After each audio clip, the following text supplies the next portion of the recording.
Welcome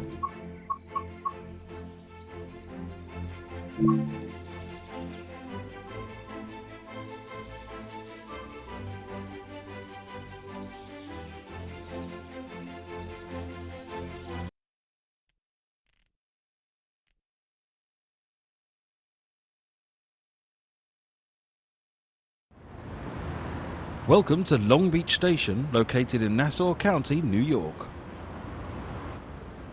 This station was originally built in 1880 as part of the New York and Long Beach Railroad, although it was relocated 1,000 feet north to its present location in 1909 to prevent storm damage from the Atlantic Ocean. There's a missing route map over there. Fix that while you're here.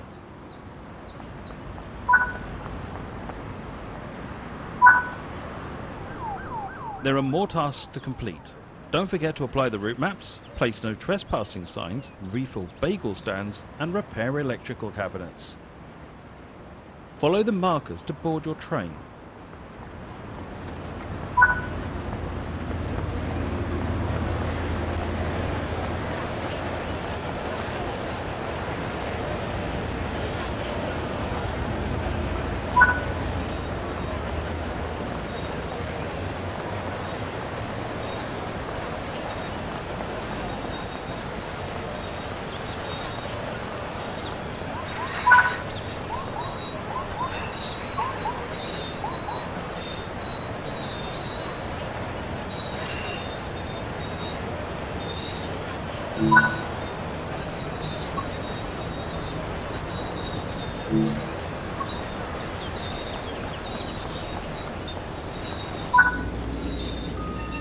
Sit down in any available seat in the indicated car.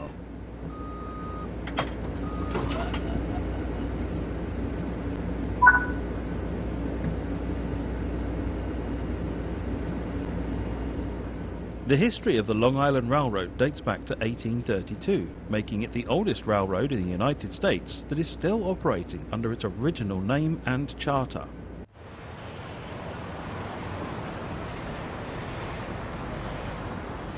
The railroad went through a period of rapid expansion, competition and incorporation during the 1800s. Various entrepreneurs started to get involved in railroads, each seeing the importance of them in the area.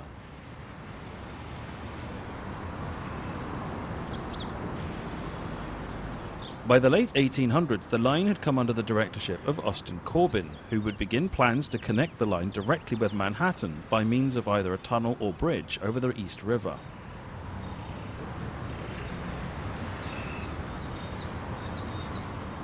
Corbin started negotiating with the Pennsylvania Railroad in 1900 for access to their planned PRR terminal in Manhattan. Later that year, the Pennsylvania Railroad bought a controlling share in the Long Island Railroad for $6 million, around $220 million in today's money.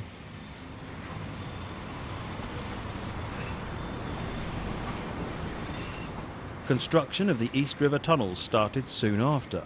They officially opened in 1910, connecting the LIRR with Manhattan and the PRR.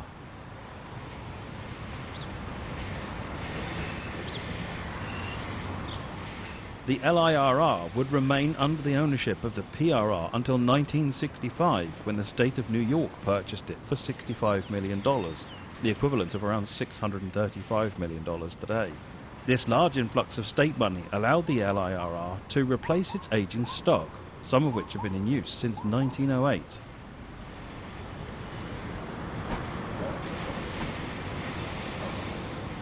This is Train Sim World Long Island Railroad Commuter.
In this training module, you'll be taken through the operation of this M7 electrical multiple unit.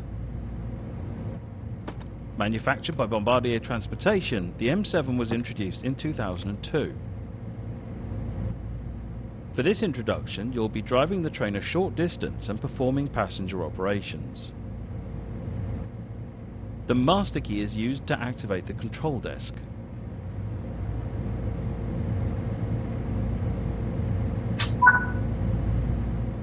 Set the reverser. This controls the direction of travel. Set the headlights to let others around us know this train is operational. This unit has a combined power and brake handle called a master controller. Engage this as indicated to begin the startup procedure. You'll need to charge the brake pipe before you can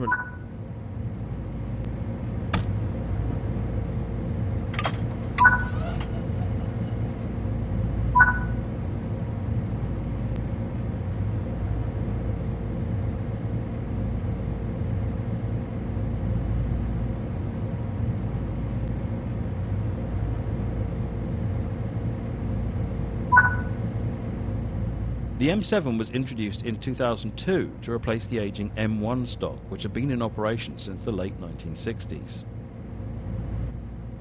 Between 1999 and 2006, more than 1,000 M7 and M7As were constructed, the latter of which run on the Metro North Railroad.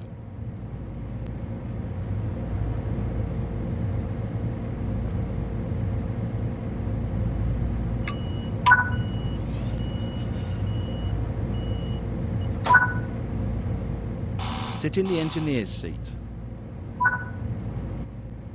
Move the master controller into the power range to get moving.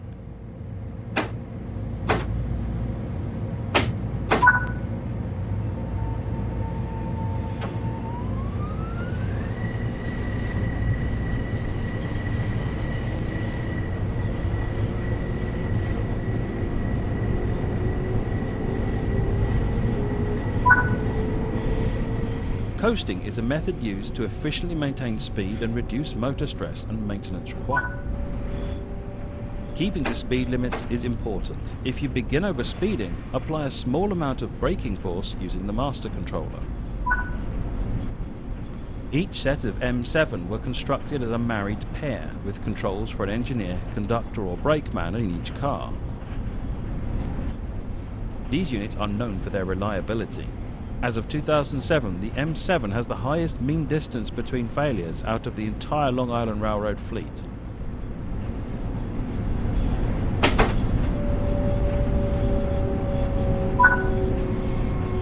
You're approaching the station. Gently bring the train to a stop using the master controller.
Close the doors and drive to the next station unguided.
Good work. That concludes all the basics of operating this train.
In this training module, you'll be taken through the operation of this M9 electric multiple unit. Manufactured by Kawasaki Heavy Industries, these trains entered service on the Long Island Railroad in 2019. For this introduction, you'll be driving the train a short distance and performing passenger operations. The master key is used to activate the control desk. Set the reverser. Set the headlights to let others around us know this train. Open the doors to allow passengers to board.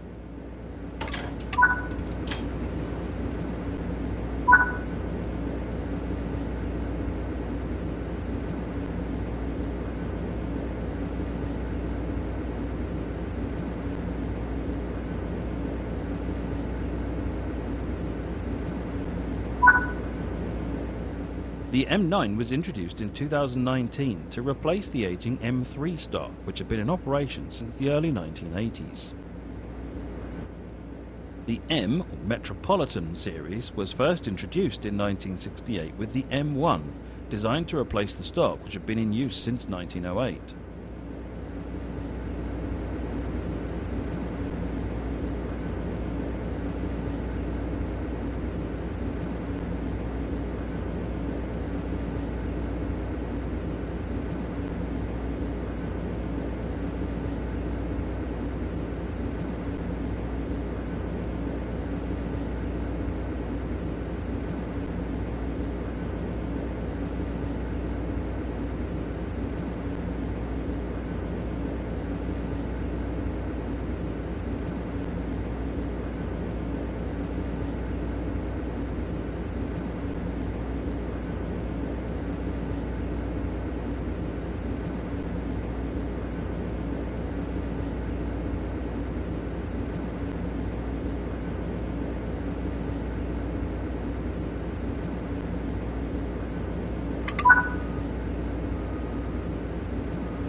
Move the master controller into the power range to get moving.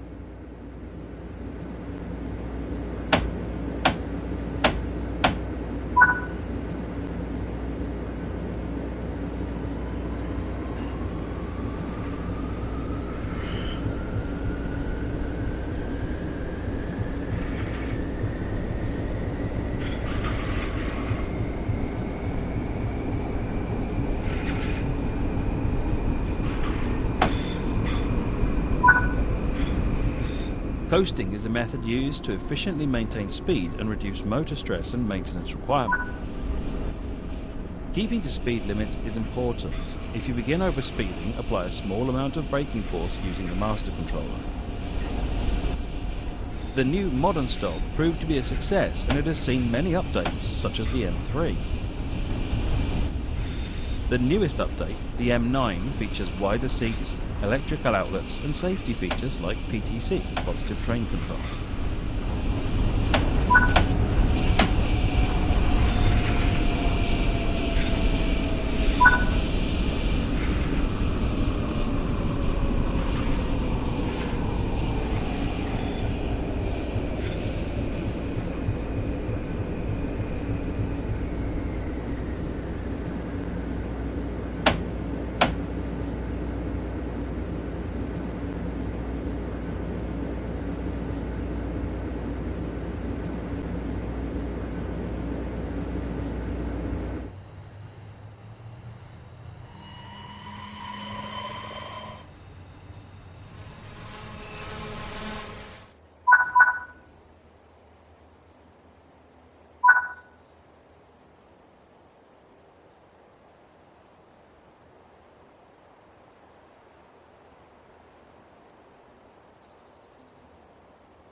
Close the doors and drive to the next station unguided.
Good work. That concludes all the basics of operating this train.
In this training module, you'll be taken through the basics of understanding ATC, Automatic Train Control, and Access, Advanced Civil Speed Enforcement System.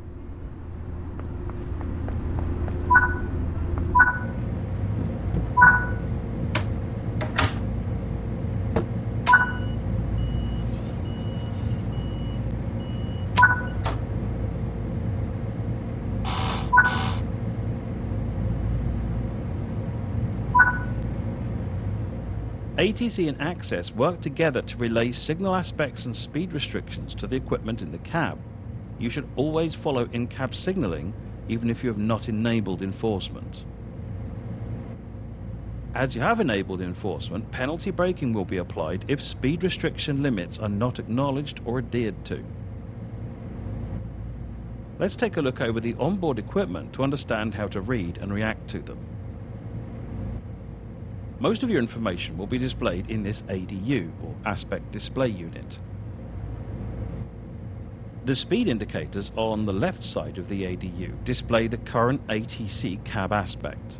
The track speed shown on the right of the ADU is the current speed for access. You should always adhere to the lowest of these two speeds, even if enforcement isn't enabled. Let's get moving and see how ATC and Access will enforce speed limit changes.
The ADU is currently showing a 60 speed aspect.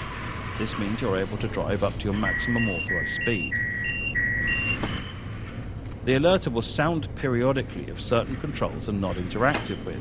When this happens, you must acknowledge the alerter or penalty braking will be applied.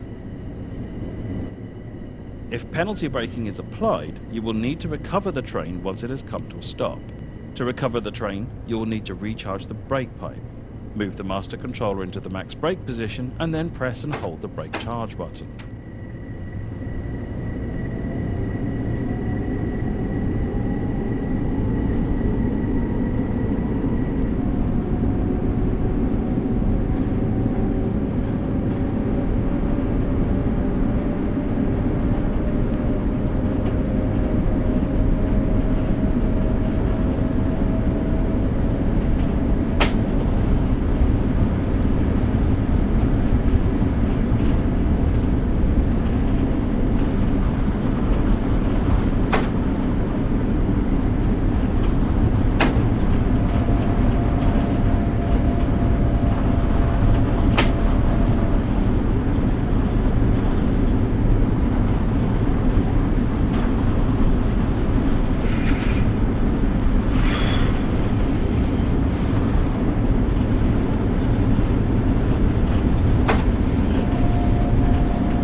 The next signal is at a reduced aspect. When this happens, the alerter will sound. You must acknowledge the restriction and move the master controller into the braking range to slow the train down to the required speed. The onboard computer keeps track of the train's position and calculates a safe braking curve for upcoming access speed restrictions.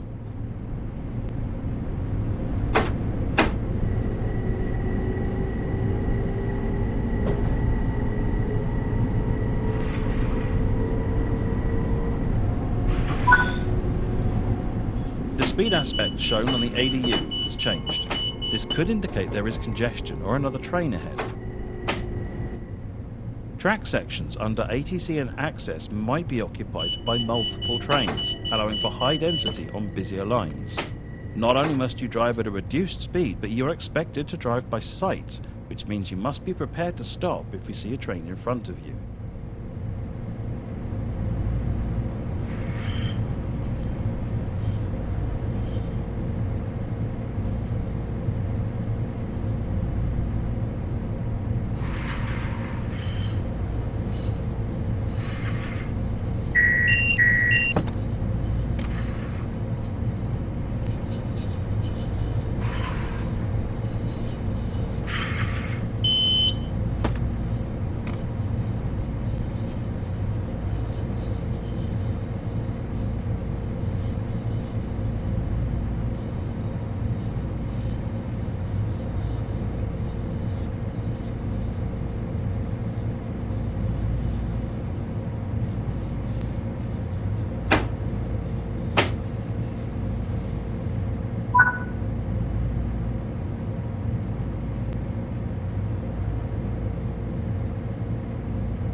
The line ahead has cleared. You do not need to acknowledge speed increases, only reductions.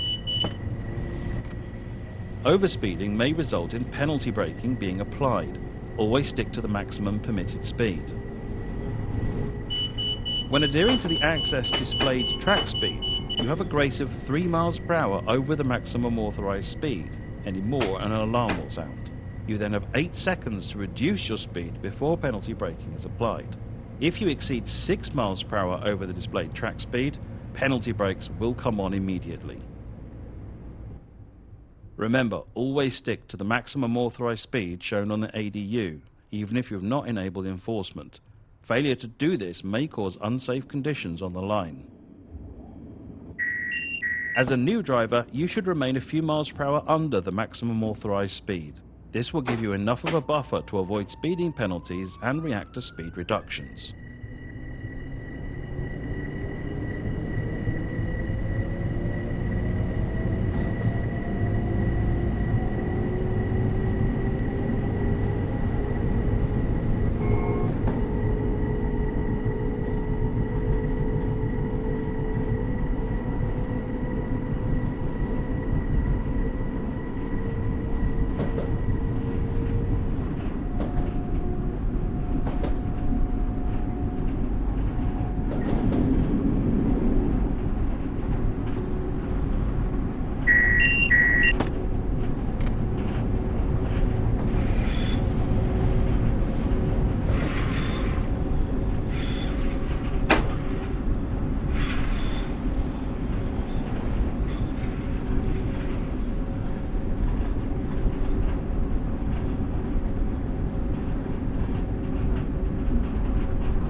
Good work. That concludes this introduction to ATC and Access.